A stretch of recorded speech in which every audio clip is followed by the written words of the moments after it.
Buen día, muchachos.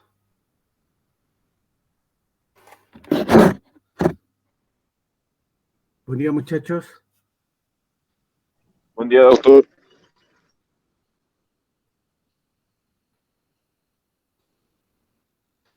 Solo hay uno en la clase.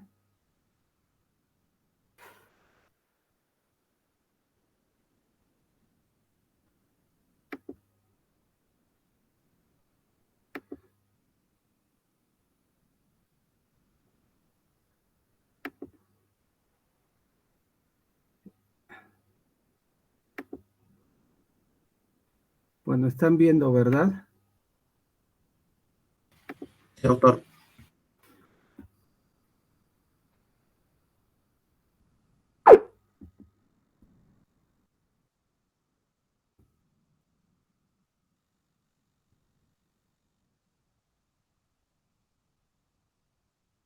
Bueno, nos hemos quedado acá en respuesta humoral inmune adaptativa, ¿verdad?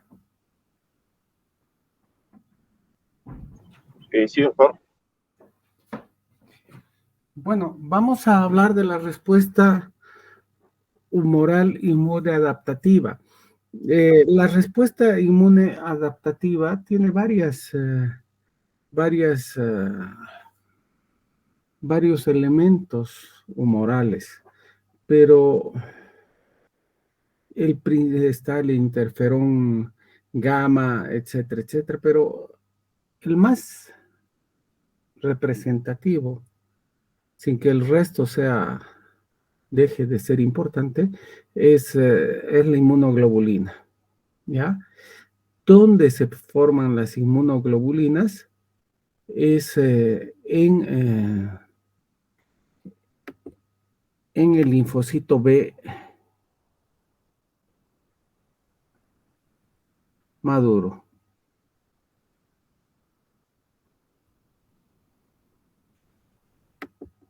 ¿Entendido? Esta es la estructura de la inmunoglobulina. Tiene una cadena pesada y esta parte es la cadena liviana. Tiene una fracción constante, tiene una fracción variable, que es esta parte, y una fracción constante. Por eso se llama fracción FC, de fracción constante.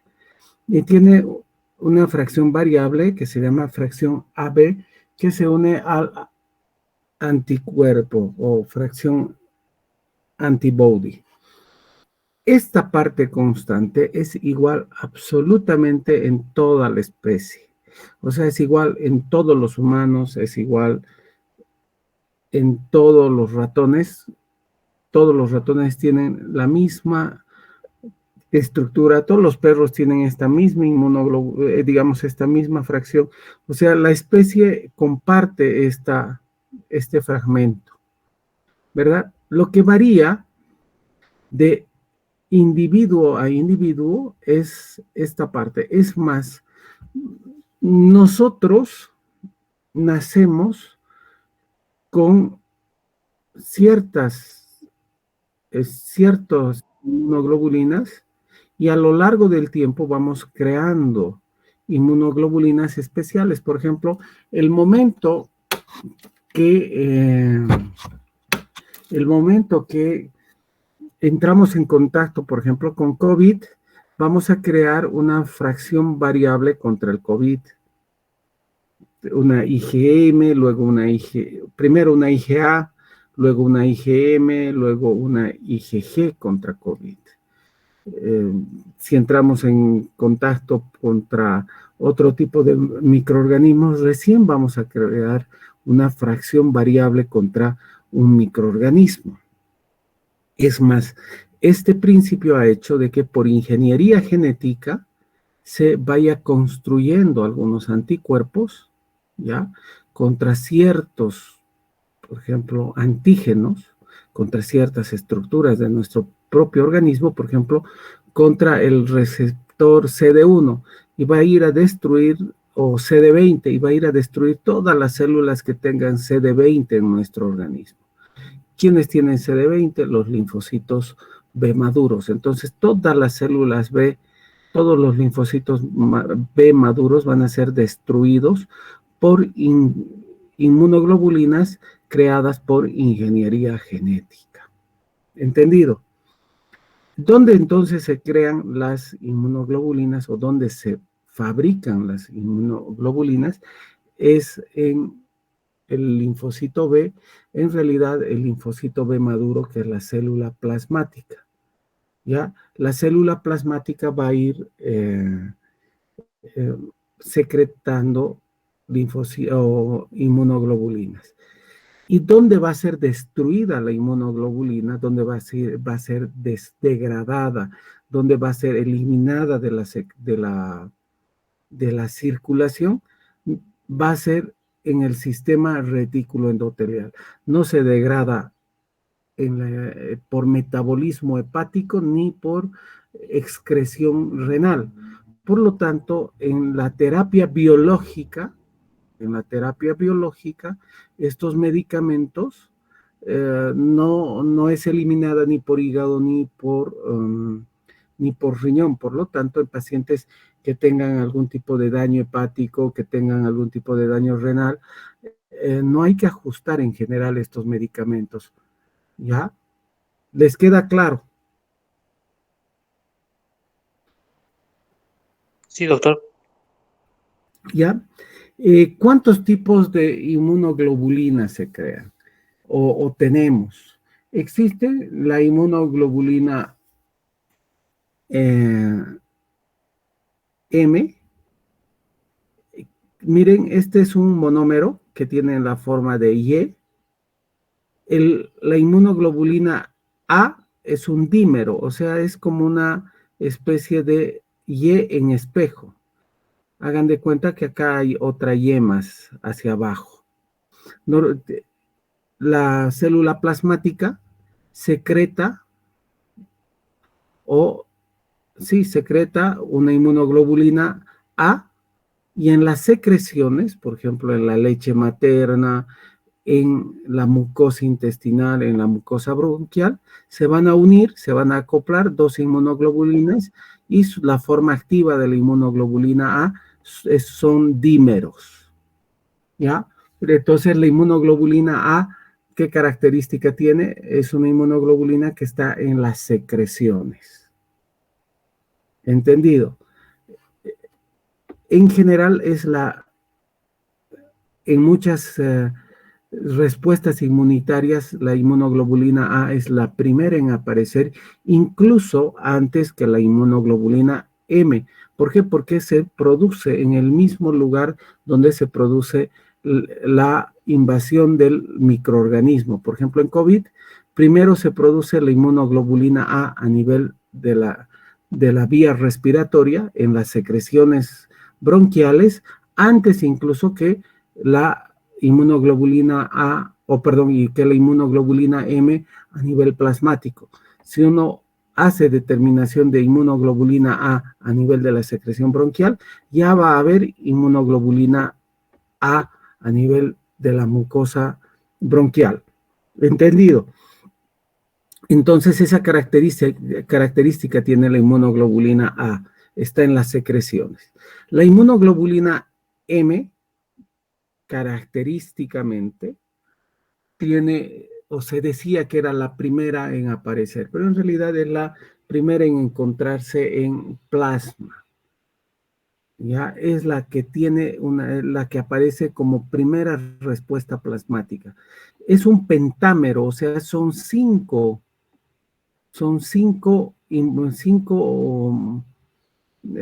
moléculas o cinco inmunoglobulinas juntas que están pegadas, unidas, igual que esas estrellas que utilizan los ninjas, hagan de cuenta, con 5 puntas. O sea, es una inmunoglobulina grande, de alto peso molecular. Por lo tanto, tiene varios lugares de unión. Por lo tanto, produce una respuesta inmunológica bastante potente. Así como aparece primero, es la primera en desaparecer. Normalmente empieza a aparecer, o habitualmente, a partir de los 15 días, luego desaparece alrededor de los 3 meses. en la mayor parte de los individuos y en la mayor parte de las infecciones. Pero se ha visto, especialmente en esta infección por COVID, de que hay individuos que recién a los 3 meses están formando inmunoglobulina M y inmunoglobulina M recién va desapareciendo a los 6 meses, incluso un poco más de tiempo. O sea, ya esa, digamos, esa idea que teníamos de que aparecía a los 15 días y aparecía y desaparecía máximo a los 3 meses, ha desaparecido. Por ejemplo, y antes estábamos haciendo el seguimiento, por ejemplo, en COVID con niveles de inmunoglobulina G, inmunoglobulina M, y creíamos que, o mucha gente creía que los niveles de inmunoglobulina daban el nivel o si la infección estaba activa o no estaba activa. Eso es absolutamente falso. ¿Entendido? Lo único que nos dice la presencia de inmunoglobulinas es el tipo de respuesta que estamos teniendo nosotros ante una infección. Puede que la infección ya haya pasado y nosotros recién estemos generando una respuesta inmunitaria. ¿Queda claro eso? Sí, doctor. Sí, doctor. Entonces, la inmunoglobulina M se va formando primero, ya puede ser a partir de la semana, incluso a partir de los 15 días, o incluso a partir del mes, y puede durar un mes, puede durar hasta 6 meses y recién empezar a desaparecer. Todo depende de cada individuo y de la respuesta inmunitaria de cada individuo. Entonces la inmunoglobulina, pero sí produce una respuesta mucho más potente, ¿ya? Y es una inmunoglobulina de alto peso molecular. La respuesta contra el sistema AB de las transfusiones sanguíneas es dada por inmunoglobulina M. Como es una inmunoglobulina de alto peso molecular, no pasa la barrera hematoplacentaria, y la vez que se produce una transfusión sanguínea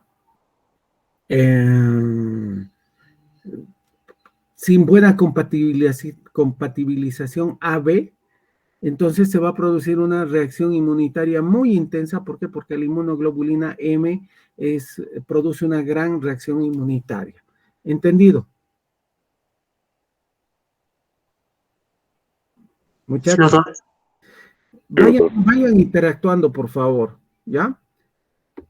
Otra cosa importante en las inmunoglobulinas otra inmunoglobulina importante es la inmunoglobulina G. La inmunoglobulina G es la de menor peso molecular. La inmunoglobulina G es la más abundante, aparece después de la inmunoglobulina G, de la inmunoglobulina M, es la segunda en aparecer, o después de la inmunoglobulina aparece la inmunoglobulina G, y la inmunoglobulina G es la que permanece mucho más tiempo, incluso en algunas infecciones durante toda la vida. ¿Entendido? Como es la de menor peso molecular, es la única capaz de pasar la barrera hematoplacentaria y es la que produce la inmunidad pasiva o la transferida de la madre al hijo. Es la única capaz de producir inmunidad pasiva en forma natural.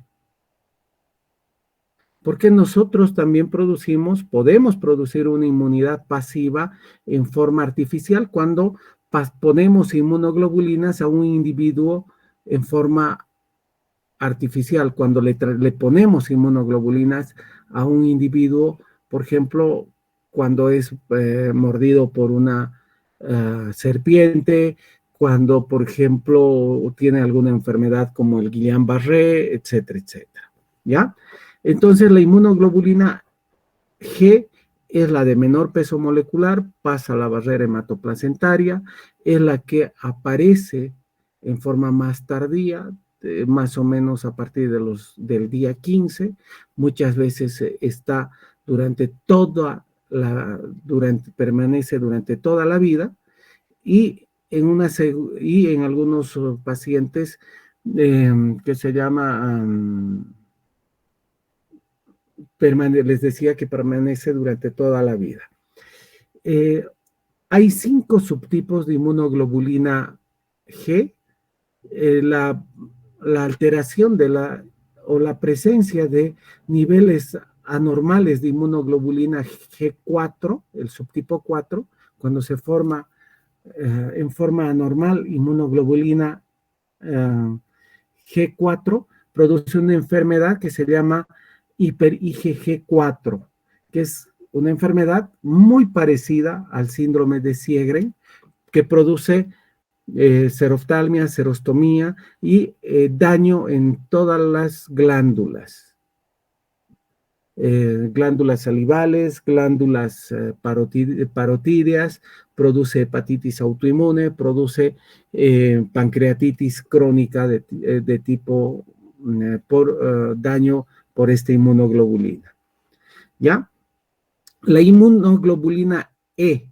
La inmunoglobulina E está diseñada filogenéticamente y es la última que hemos producido. Está diseñada contra los parásitos helmínticos, contra los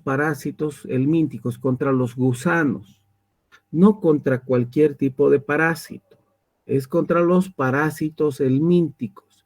Puede ser platelmintos o platelmintos o nematelmintos. ¿Entendido?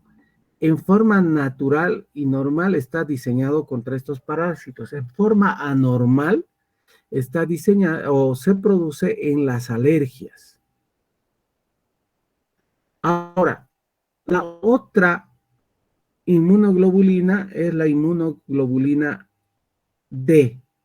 ¿Qué característica tiene la inmunoglobulina D? Es una inmunoglobulina que no se secreta. Es la que está pegada en la superficie de la célula plasmática.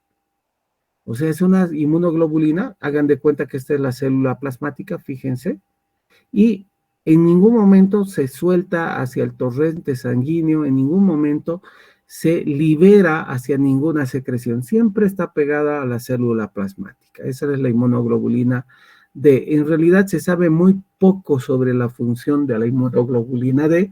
Se cree que es más una inmunoglobulina reguladora. Algo que me estaba olvidando es decir de que la inmunoglobulina,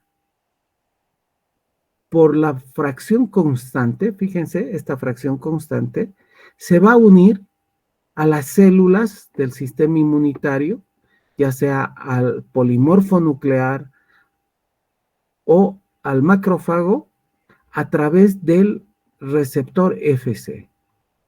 Fíjense, este es el receptor, esta es la fracción Fc, se va a unir a este receptor Fc. Por ejemplo, si esta es una inmunoglobulina E, ¿a qué célula se va a unir? A un eosinófilo.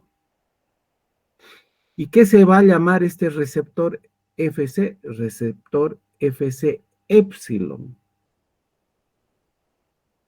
¿Entendido? No se va a unir a un neutrófilo. ¿Por qué? Porque este neutrófilo no va a tener receptores epsilon. ¿Por qué? Porque no le interesa unirse a una inmunoglobulina E. Pero sí un eosinófilo va a tener un receptor para una inmunoglobulina E. ¿Qué tipo de receptor va a tener? Un receptor tipo 1. Entonces, cuando se produce la reacción inmunitaria, esta inmunoglobulina E se va a unir a su receptor epsilon, que está acá en el eosinófilo, se va a producir, por lo tanto, una señal que va a producir una respuesta inmunitaria que va a producir mayor inflamación, y mayor estimulación del proceso inflamatorio, se va a producir mayor cantidad de inmunoglobulinas. Al producirse mayor cantidad de inmunoglobulinas, van a ir y se van a producir de unión con mayor número de receptores epsilon tipo 1, y una vez que se van llenando los receptores epsilon tipo 1, ¿entendido? Ya van uniéndose a los receptores FC epsilon tipo 2. Y esos receptores epsilon tipo 2 ya no van a pasar señales de activación, sino van a ir pasando las señales de inactivación, y es en ese momento que el proceso inflamatorio va a ir autorregulándose. ¿Entendido? Sí, doctor. ¿Les queda claro? Sí, doctor. Todo eso Sí. vamos a ir viendo en forma práctica cuando hablemos de lupus, cuando hablemos de vasculitis, cuando hablemos de otro tipo de enfermedades. ¿Entendido?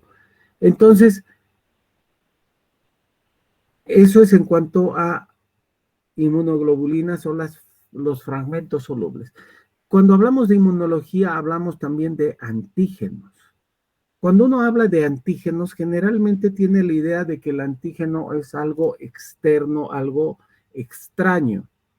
¿Ya? Antígeno, ¿de qué palabra proviene? Antígeno viene de la palabra generador de anticuerpos. ¿Entendido? Pero ahora el término se utiliza como antígeno a cualquier estructura capaz de producir una respuesta inmunitaria. Por lo tanto, todo individuo tiene antígenos propios. También va a tener antígenos extraños.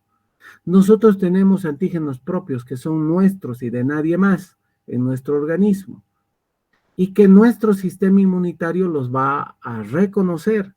Y si no los reconoce, producimos una enfermedad que se llama autoinmunidad o autoinflamación, ¿verdad? También tenemos antígenos extraños con los cuales tenemos que convivir, como por ejemplo, no sé, antígenos de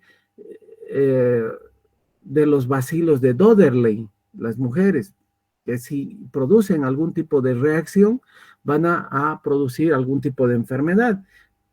Nosotros tenemos que convivir con una serie de microorganismos saprófitos. Son antígenos extraños, ¿entendido? Entonces, los antígenos son cualquier estructura capaz de producir una respuesta inmunitaria, ya sea de tolerancia, en este caso autotolerancia cuando son nuestros propios antígenos, o una respuesta de defensa cuando son antígenos extraños que nos van a producir daño. ¿Entendido? La unidad estructural del antígeno, fíjense, es el epítopo. Por ejemplo, este antígeno está producido o está compuesto de un solo epítopo. Pero hay otros antígenos que están compuestos por dos tipos de antígenos. O hay otros antígenos que están producidos por la repetición de un mismo antígeno. Hagan de cuenta que están frente a una pared. O sea, hay paredes que están compuestas por un solo tipo de ladrillos. O sea, es una secuencia molecular.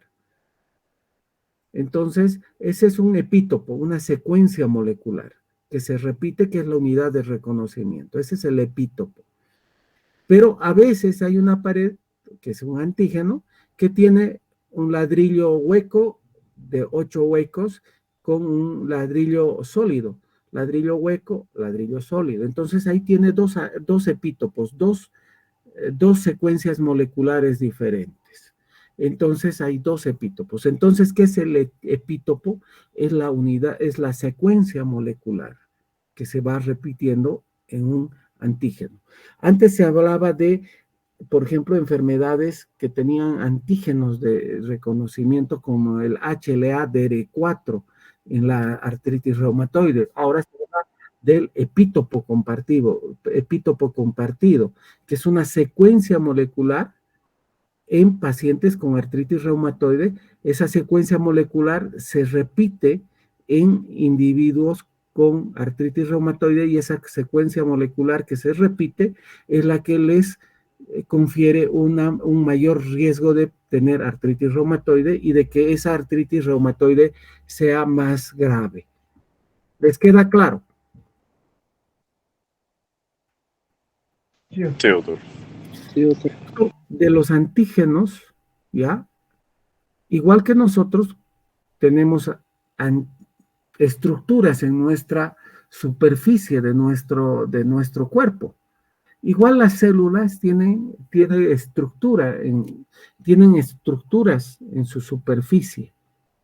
Las células también tienen estructuras en su superficie. Nosotros tenemos en nuestra superficie manos, ojos, nariz, boca, etcétera, etcétera.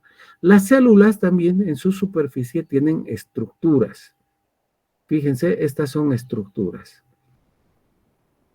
Y estas estructuras las vamos a llamar antígenos de superficie. ¿Y qué función tienen los antígenos de superficie?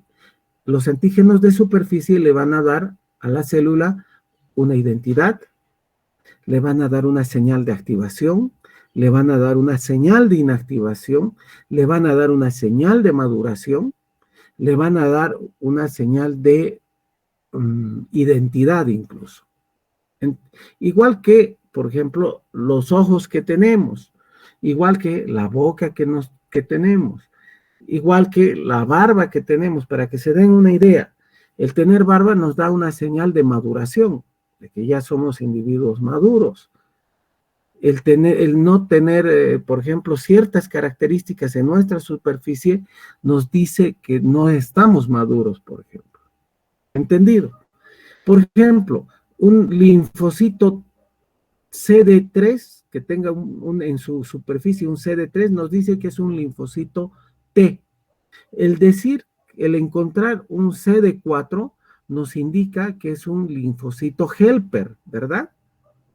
El tener un CD8 en su superficie nos dice que es un linfocito citotóxico, ¿verdad? Si se dan cuenta, nos está dando el CD3 una identidad. El decir que tiene un CD4 nos está dando una señal, nos está diciendo que tiene una función, que es un helper.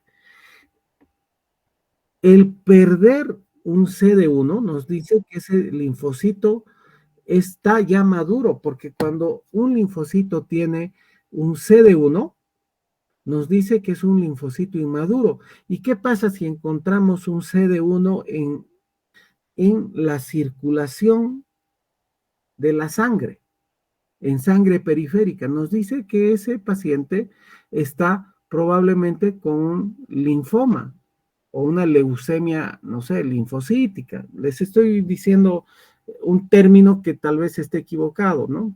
Pero está con linfocitos inmaduros que no debería tener en sangre periférica. Por lo tanto, esa es una célula anormal, ¿sí?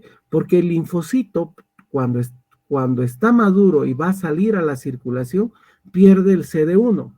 Por lo tanto, si encontramos linfocitos con marcador CD1 en sangre periférica, nos dice de que esa célula es anormal.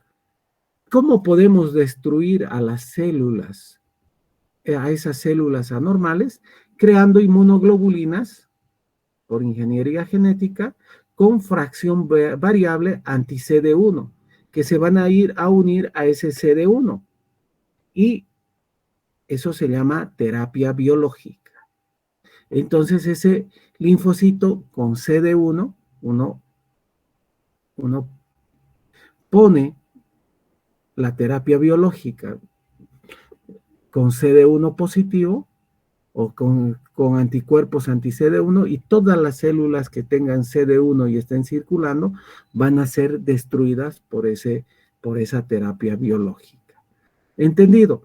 Lo mismo sucede con rituximab, con el nombre comercial original que se llama Maptera, que es un anticuerpo anti-CD20. Entonces, ¿Quién tiene CD20? El linfocito B maduro. Entonces acá, digamos, hagan de cuenta que este es un CD20, va a venir la inmunoglobulina, se va a unir a este linfocito CD20 maduro y le va a producir inducción de apoptosis, citotoxicidad mediada por inmunoglobulina, donde la inmunoglobulina se va a unir y va a venir la célula, se va a unir por su receptor FC y va a producir citotoxicidad. Y también va a producir activación del complemento y citotoxicidad por complemento. Han visto que todo tiene relación. No solo los linfocitos y las células inmunitarias van a tener receptores de superficie. También el endotelio tiene receptores de superficie como moléculas de adhesión, como selectinas, integrinas, ICAM, BACAM. Y antes se creía que el endotelio, por ejemplo, era un tubo rígido por el que pasaban las células inmunitarias. Ahora se sabe que el endotelio juega un papel importante en lo que es inflamación y uno puede estar ahí, digamos, con un proceso inflamatorio y mientras el endotelio no exprese estas células o estas moléculas de adhesión, que son moléculas de superficie, que son antígenos de superficie, mientras no exprese estas moléculas o antígenos de superficie, no se va a producir la captura, la estimulación, la fijación de las células inmunitarias para la migración posterior y la activación de todo el proceso inflamatorio. ¿Entendido? Por lo tanto, todo lo que es inflamación es un proceso activo. Por si acaso, esta diapositiva que están viendo que es inflamación es motivo de toda una clase durante una semana. ¿Ya? Dentro de los antígenos de superficie hay tres antígenos de superficie muy importantes. El TS receptor, que es esto, miren, una fracción extracelular, una que está dentro de la membrana y la parte transmembrana. Y esta parte que es la hendidura. Este es el BC receptor, que es una inmunoglobulina de superficie con sus correceptores, y el TC receptor. Fíjense este antígeno, estos dos antígenos de superficie, el BC receptor y el TC receptor son las dos moléculas de superficie, las dos únicas moléculas de reconocer lo propio y lo extraño. No hay otra molécula, no hay otra estructura capaz de reconocer lo propio y extraño. Acuérdense de eso siempre. Ahora, ¿qué característica tiene el BC receptor? Como es una molécula, como es una inmunoglobulina, puede unirse directamente a cualquier antígeno. No necesita ser procesado. En realidad, fíjense, es una inmunoglobulina con su fracción variable o fracción constante, su fracción variable. Esta es la fracción constante y esta es la fracción variable. Hay una fracción que está en la superficie y hay una fracción que está dentro de la membrana y hay una fracción transmembrana. Y estos son los correceptores. Entonces, en esta zona de hendidura se va a acoplar el antígeno, va a pasar la señal y a través de los correceptores va a pasar hacia el núcleo.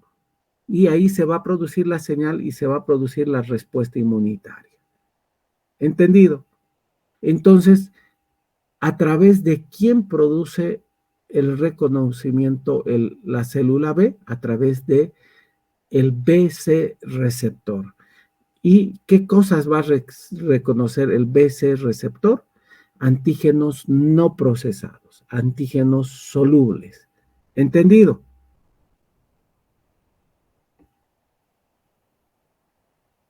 ¿Entendido, muchachos? Sí, doctor. Sí, doctor. Sí, doctor. Ahora, el TC receptor es mucho más complejo, ¿ya?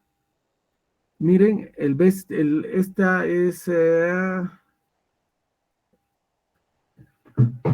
una estructura, fíjense acá está la hendidura, esta es la parte de la membrana y esta es la intracitoplasmática. Fíjense, este es el CPH o complejo mayor de histocompatibilidad. CPH o complejo mayor de histocompatibilidad es lo mismo que el HLA. El HLA es en humanos y como los humanos nos creemos muy diferentes a los animales, le hemos puesto HLA, pero en realidad es lo mismo. El HLA o CPH es la otra molécula de superficie muy importante que interviene en lo que es reconocimiento de lo propio y extraño. ¿Qué es lo que sucede? Un antígeno, fíjense, este antígeno es capturado por la célula presentadora de antígeno. Esta célula presentadora de antígeno va a degradar, va a fraccionar, ¿sí? Va a fraccionar a este antígeno, lo va a procesar y va a presentar a través del HLA o CPH. Igual que las bolitas de bingo, a través de cargas eléctricas. No va a estar pegado por enlaces covalentes, va a estar como flotando en esta hendidura que les había mostrado acá. Va a estar flotando acá. ¿Entendido? ¿Y qué va a hacer? Va a ir a presentar al TC receptor. Fíjense. Entonces, el TC receptor, el receptor de la célula T, solo va a reconocer antígenos procesados por la célula presentadora de antígeno y presentados a través del CPH o el HLA. La célula T o linfocito T no reconoce antígenos que no hayan sido procesados ni expresados por el CPH o HLA. ¿Entendido? Sí, doctor. ¿Queda claro? ¿Hay alguna duda hasta acá? No, doctor. Pucha, caramba, es el grupo más inteligente que tengo. Todos saben, todos se dan cuenta. Doctor, una consulta. Entre las células presentadoras del antígeno para el receptor, ¿cuáles podrían ser? Cualquier célula del organismo es una célula presentadora de antígeno.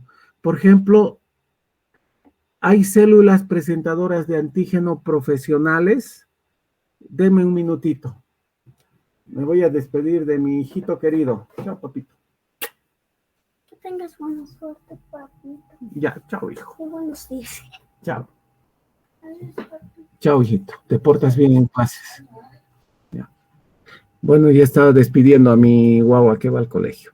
Bueno, muchachos, les decía que toda célula del organismo es una célula presentadora de antígeno. Les había dicho que hagan de cuenta que estamos en un país.